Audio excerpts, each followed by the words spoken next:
by Mr. Darko Beats.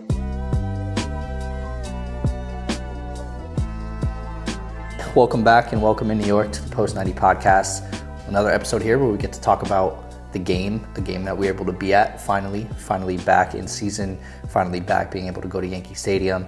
It's been turning into a pretty successful run thus far if you look at all results and you consider kind of the specifics of each of them. You really can't be mad at the moment, I think, if you're an NYCFC fan. No, not at all. I mean, the ones we're looking at on the schedule and saying like we should win those, we have done. Even gotten results in games where, not necessarily looking at it on the schedule as a possibility.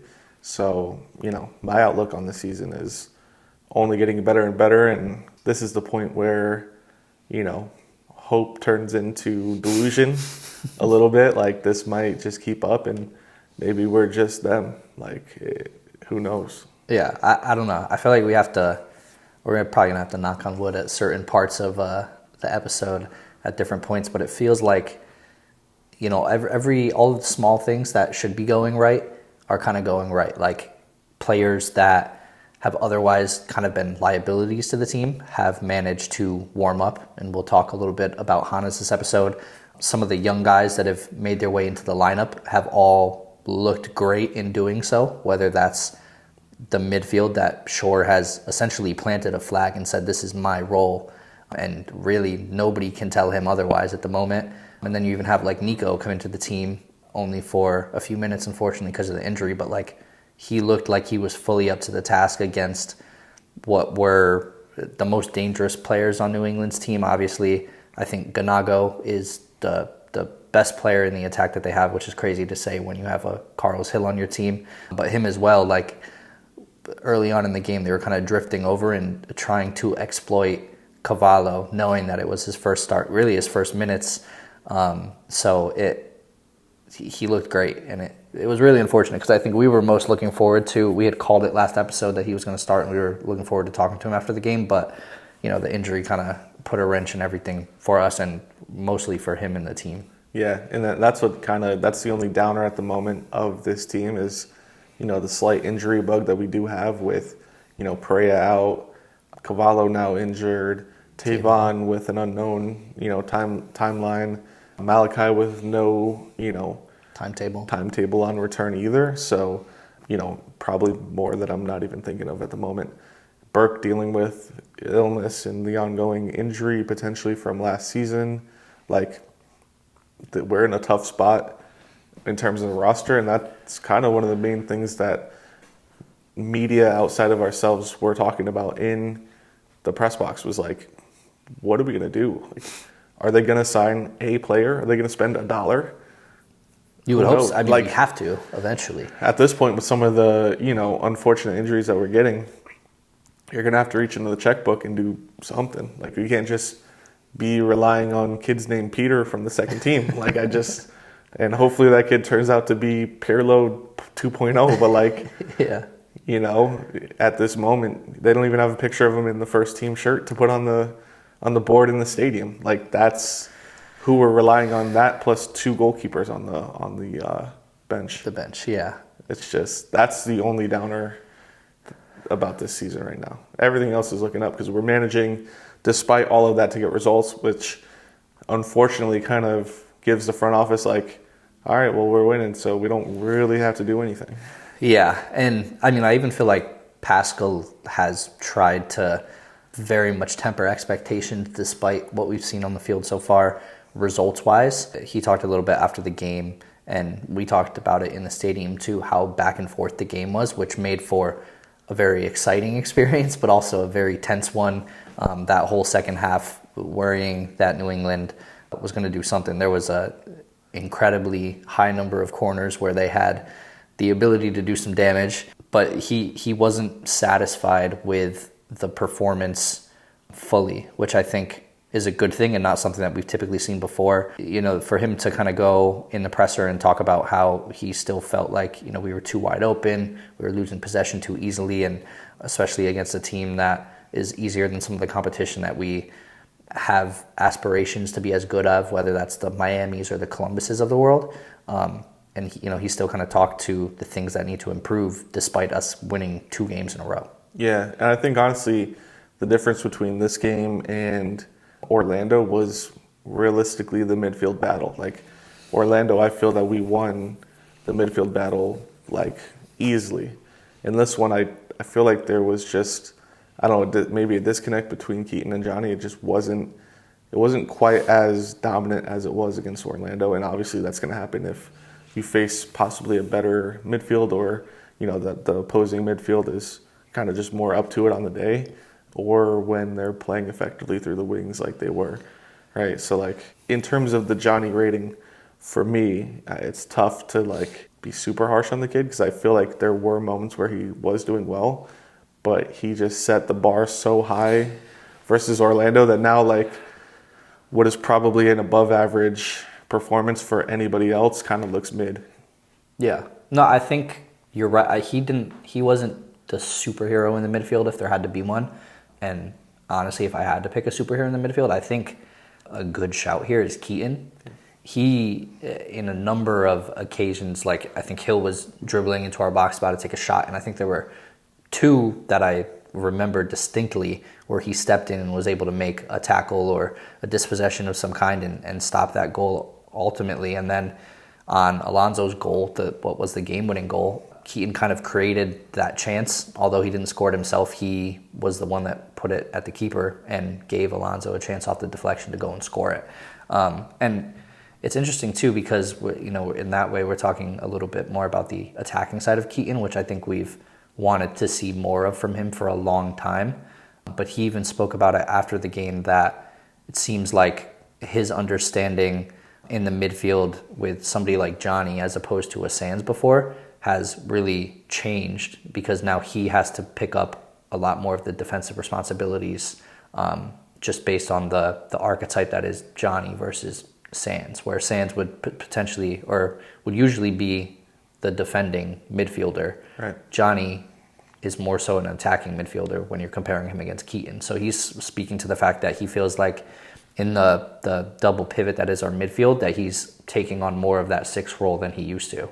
And at least in this game, it proved to be a positive. Yeah, I mean, when you have a guy that's 1,000,000 feet tall and, according to members in the press box, has the highest win rate in aerial duels, like you would want that guy defending in a perfect world, but you never know like the on paper things if they're going to actually translate to the game. And yeah, I feel like Keaton has 100% stepped into probably a little bit more responsibility in terms of defense, but also like a leadership role as well on the team. It's weird to say, but he is one of the senior players at this point, one of the top guys. I mean, I know he was your shout preseason for like, I think we talked about it for on an R-band type our thing? Blue City episode. Yeah, like it comes down to like him, Freese, and Thiago at this point. Like Maxi, yeah. I don't know. I feel like Maxi, not in a negative way, kind of wants to remove himself from the responsibility of being like the talisman of the team, and I don't think it's a bad thing because we need to mold somebody else or other players in general to be that. But I don't know. I feel like I always felt that because like the dismissing the 10 and allowing Santi to have it kind of is like a very mature thing to do, and lending himself to bringing up the next guy instead of wanting to be the guy still. And then I feel kind of the same thing as captaincy as well. Like he would prefer to kind of be the quiet guy that is making things run in the background as opposed to like the vocal guy. But possibly, yeah, I could just be applying who knows feelings, my own thoughts to Maxi's mind state, but that's just kind of what I see from the guy, I guess. Yeah. Moving on to a player that you kind of alluded to in the beginning, Hannes. Whereas 2 episodes ago, we're kind of sitting on here, backtracking on all of the over-unders that we made on him, quote-unquote selling our stock. I was going to say I wouldn't say overs and unders. It was pretty much strictly unders with Hannes when we talked about it. Yeah, and then being like, we want to double down on going less. Yeah. 2 goal contributions in 2 games. Ojeda, kind of putting himself in an even worse position now when you look at it. And, impossible to not start him again after Orlando. Completely impossible not to continue starting him after 2 goal contributions in 2 games. Like, he is going to be a starter now. Is your opinion changing on him? Is it just kind of like, 2 home games, lower opponent type of situation? How do you see that? I feel like, so one thing I saw on Twitter, I think, was Blue City talking about how before Hannes came over here, he actually played from the left wing. And that was not something that I was aware of. And I know there's things to be said about wingers kind of being able to alternate sides regardless. But in these 2 games now that he started with himself on the left and Julian on the right to kind of support from that side, he's looked a lot better and a lot more comfortable. So I don't know if maybe that is like the catalyst of unlocking Hannes. It's like you just have to put him on the side that he played his full career at. And now... Who would have thought? Yeah, I mean... Who would have thought that? It's not rocket science. But, I mean, I didn't even know that he used to come from the left side. So that, I didn't either. Says enough. But, like, if that was the gas to the fire, that is Hannes, then I think we're happy to see him perform. I hope it can continue. This game, we tweeted out, it was probably Hannes' best moment of the season, was seeing him kind of drive up the midfield and for what felt like the first time, pick his head up and assess options. And on top of that, make the correct pass to the correct option. And fair play to Julian to finish it. He's essentially in the same conversation of his own because now he's 2 goal contributions in 2 games. Right. And they each have a goal and an assist with each other. The whole, Yeah. But yeah, I mean, for Hannes to get hot is very, very good. You mentioned taking the ball, driving it up the middle, making the correct pass, having your head up.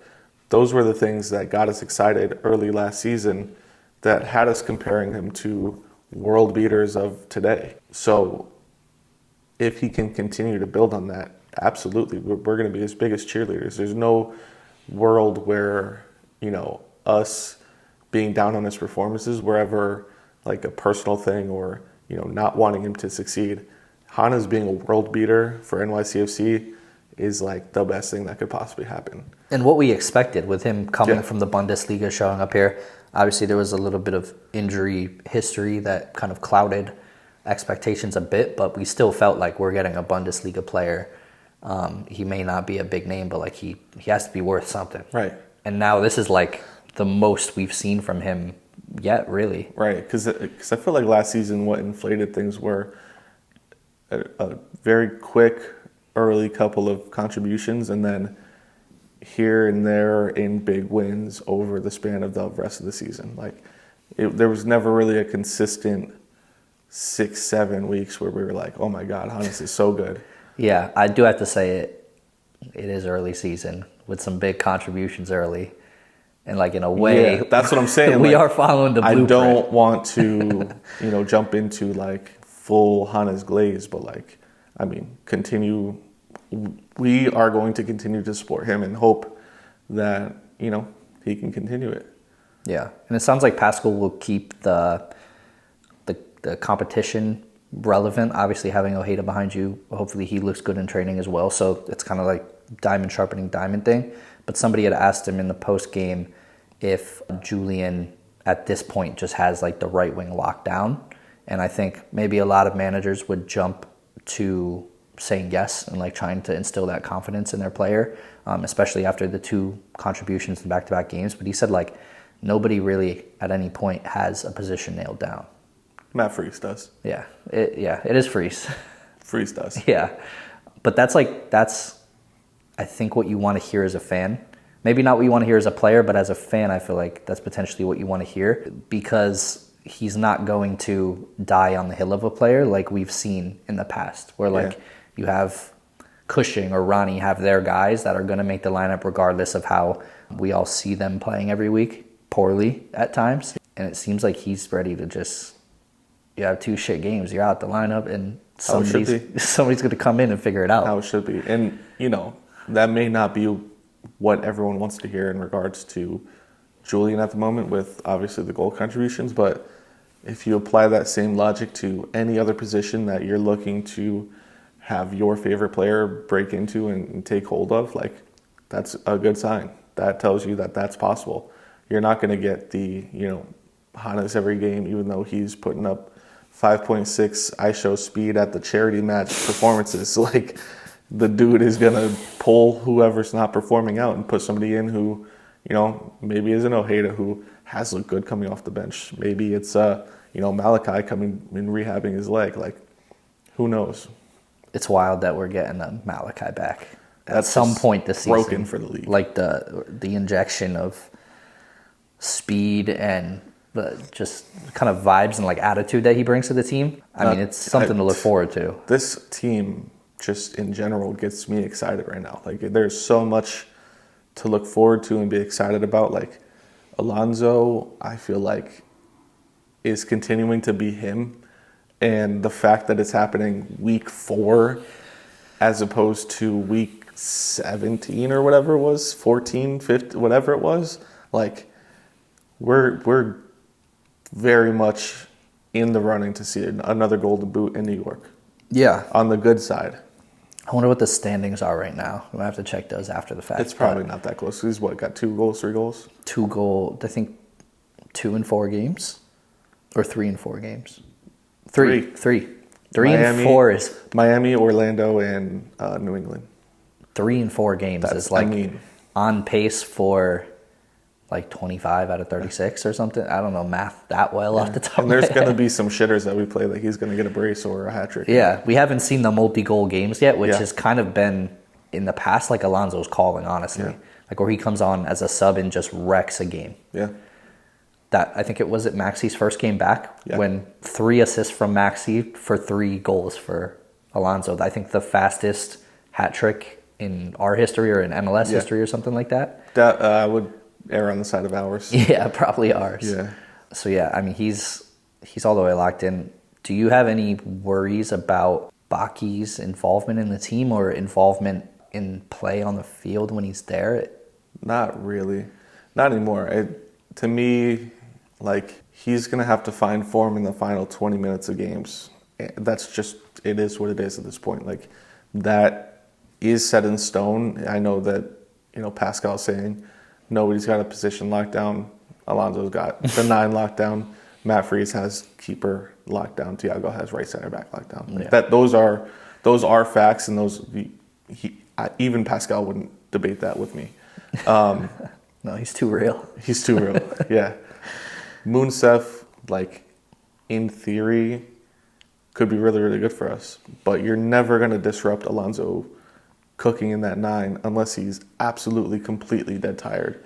Or we have a midweek, and then we play on the weekend as well. Like, that's the only way that you take Alonso out. Mounsef, to me, he's not doing enough in the minutes that he has, which, granted, are limited. But, like I said, he's just going to have to develop in those 20 minutes. Is there a worry that we've lost the piece that Alonso was last season, this season, in him taking over the starting role and there not being an Alonso type character that can come in and wreck a game off the bench when you need it? Not necessarily, because I feel like, and I know we've been saying this for a long time, but like Mounsef is the levee that's just waiting to break. Like, he genuinely has 10, 12 goals in him in a season. He's just got to get one going. Like, he's just got to get that ball rolling. I just don't know how he gets there on limited minutes outside of, like I said, midweek game, maybe another competition to be a starter in, and, maybe Alonso's rested for that. But he's going to have to find a way to kind of work in the shadows and build himself up and just capitalize on the opportunity that you're given. If you're given 15 minutes, you got 15 minutes to be the best version that you can be. It just sucks that the last 2 games we've had to close out wins. And so you're not really mentally trying super, super hard to score. Obviously, It would be great to have a dagger, but you're tending to play safer rather than going for a goal. So experiment that is Mounsef. We're not really seeing the full picture. Yeah, and maybe it'll come from some type of opportunity on the wing. I know, at least at the moment, we're really hot with Hannes and Julian out there. But and Ojeda too. Who knows what, we've been in depths of depths during seasons where you're throwing things at the wall and you see what sticks. And in the preseason, we saw Alonso and Baki on the wing, or them vice versa, and we were able to get some production out of that. Obviously, it was the preseason, but even in this game, that's how we closed it out. Was Alonso stayed up top, I think, and Baki flipped on that right side. I think the only thing to look out for there is his defending responsibilities as a winger are very different from his defending responsibilities as a striker. And there were scary moments where it felt like the right side was a bit wide open. Yeah, unguarded, I would say. Like just, his man was just free. Right. And, that's a positioning thing that hopefully, if we can see it, then I would hope the managers can see it as well and address that tactically when Baki has to, close out a game from the wing role. But like speaking about tactics in general and having guys out of their main positions, we look at Nico going down, and we talked a little bit about the injury, but a big thing that I think came out of that, aside from the story of Nico, is the formation change to 3 at the back. Not something that we've seen in a little while for us, and not something that we've seen at all under Pascal.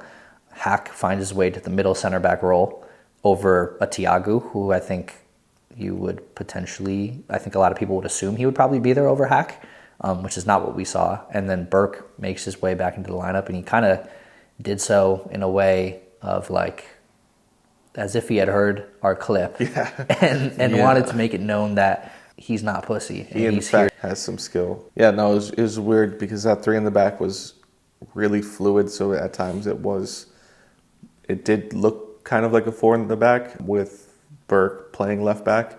And obviously when attacking through the left side, Burke was getting up and making runs like fully in Dead left back. Sprint up the left wing. Which just was wild, but he was really good at it. Mm-hmm. And that gives me hope that no matter what, like, we're going to be okay at left back, even if all fails. We're not going to have to rely on a child to play left back like we have in the past. But yeah, no, Burke, like, consider me shut up. You do have a great shout to start in this team. I guess I'll send my apology directly to your locker. My fault, gang. I didn't know that he had that in him, and the versatility to come in. Obviously, he doesn't have a choice. Like, he's going to have to do the job, but to look really, really good doing it, not to have a bad attitude about it. Just go in, do a job, do it well. I thought he played amazing. It was so good that I almost changed my thought on what our best 11 is. Like, if you can, I don't know, potentially find a way to have Burke at left back, like as a permanent figure there, I don't know that I can say for sure, and it's a small sample size. We have to say it's like 70 minutes of play, but I don't know that he is going to drop off at all from what we've seen from Kevin. And I love Kevin too. We're big Kevin guys on the show. Huge Kevin guys. But like, on St. Patty's Day, you're going to talk shit about Kevin O'Toole? On St. fucking Patty's Day? It's like sacrilege. I don't know that we should continue, but it almost disrupted my best 11 with Burke finding his way either at left back or like your best 11 is a 3 at the back. Yeah, I would almost say that I don't think it disrupts my best 11 still, because I think that the minutes invested in Hack long term are better spent. But it gives you just another level of versatility that you can run with this team. Like, if all fails on the left wing, you could put Burke at left back and have Kevin O'Toole play left wing. Like, I would be comfortable with that.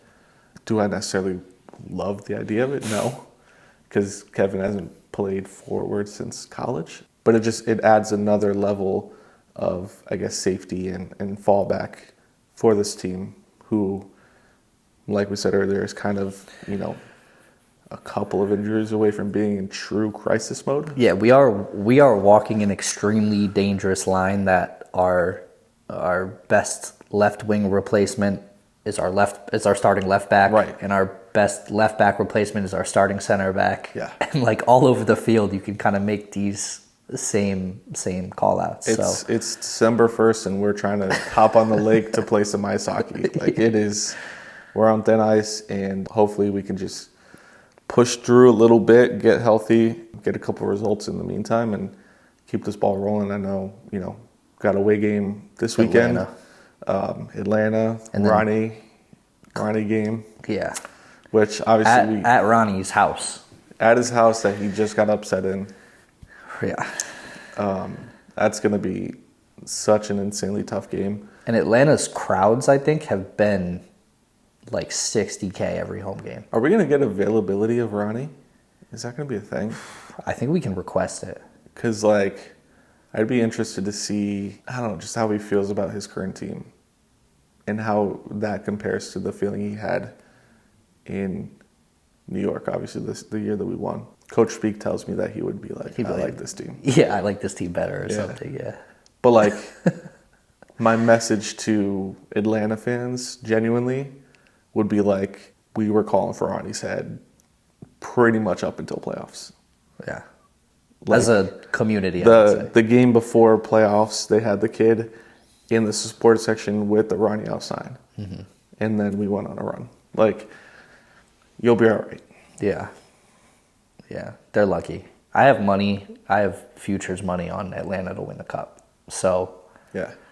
Let them win like 3 more games and then just cash them. Yeah. I mean, them losing to Miami really...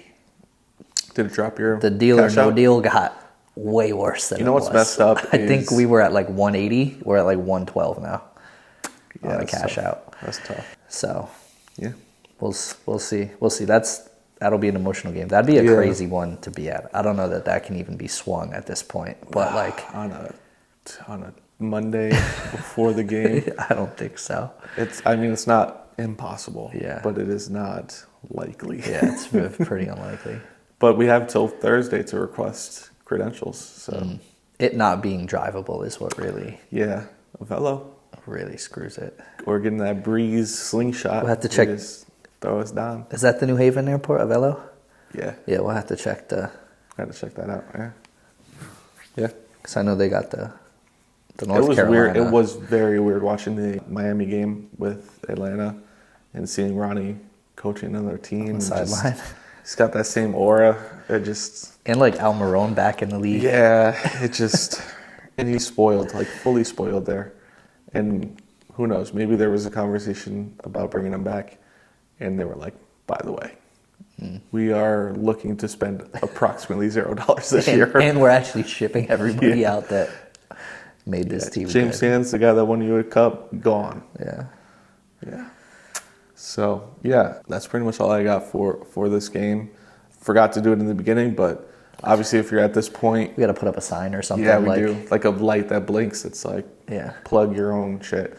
But if you've made it to this point, clearly you either like looking at our faces, which I doubt, or you enjoy listening to our episodes. So if you're here, throw a like, hit the subscribe button. That helps you kind of see the videos as they come out. I'm trying to be as consistent as possible this season, not missing a week. So we'll be here. So yeah, drop us a like, yell at us in the comments about how, you don't hate that Ronnie's gone and that you're happy that we fired him or that he left. Yeah. That's like the guy that's like, nah, I broke up with her. Yeah, right. I was going to say maybe we do a shout out AO Queens, Brian of the Third Rail, one of the founding members of NYCFC as well, but I believe the president of the American Outlaws Queens chapter. So got this scarf over here in the studio to represent. Did some shuffling around. We got some Third Rail stickers. We got the outfield sticker there as well. So yeah, just shout out the whole community. Shout out everyone that's rocking with us. Yeah. I threw the Micha sticker on my Owala. There you go. So that's shout out to City the City Boys. Yeah. We gotta do some episodes at the stadium with some other members of the media. Yeah, we gotta hit them up beforehand. Just be like, hey, be prepared to stay like 30 extra minutes. Yeah. This is also, any of these like in stadium episodes are kind of teetering on the fact that we don't blow our legs out at soccer on Tuesday. Yeah. We are back to pick up soccer. I think took 2-3 month break. Got fat again. I was going to say, let the legs fully recover and also, what's the word for just like lose all muscle, deteriorate, whatever you want to call it. Atrophy? Yeah, atrophy, muscle atrophy. That surely happens. So we'll see what happens Tuesday. I feel like we still have pipe dreams of being able to film stuff somehow and like give you guys little things. Yeah, we might be able to. Yeah, whether that's like putting a little camera up in that glass. It just gets a little weird because there is sometimes kids that go there. So it's like... Yeah. It also feels a bit weird to be the guys like filming each other and then we're the worst dudes on the pitch, like by far. Yeah, I this is waffling and it probably won't make the episode, but I did 4 miles on the bike yesterday. Holy fuck. And mile 2, I was like, I'm gonna die and I can't make it back to my car. Jesus Christ. So, yeah. Yeah. Yeah. I mean, that the embarrassment of being the worst people on the pitch and then being the only ones filming has been, I'll be honest, has been the one reason why there's been no footage recorded. Because I can't bring myself to roll up with the tripod and the camcorder and be seen. Because we can get there early enough to where they won't see us, but it's like finishing with a 4.2 match score and then going to pick up your tripod. That's the shitty part. It's like, let me take my shoes off. Oh, fuck, I forgot my camera's up there. Yeah. The best is if we just had the girls come and then they record for us and then it's just supportive. It's not like... Yeah. Yeah. Not self-promotery, not janky. Yeah. Yeah. Awful. 155, episode 155. Follow us anywhere that you get social media. You choose. And listen to us anywhere that you listen to things. You choose. Yeah. We'll see you guys next week. Peace. Peace. Produced by Mr. Darko Beats.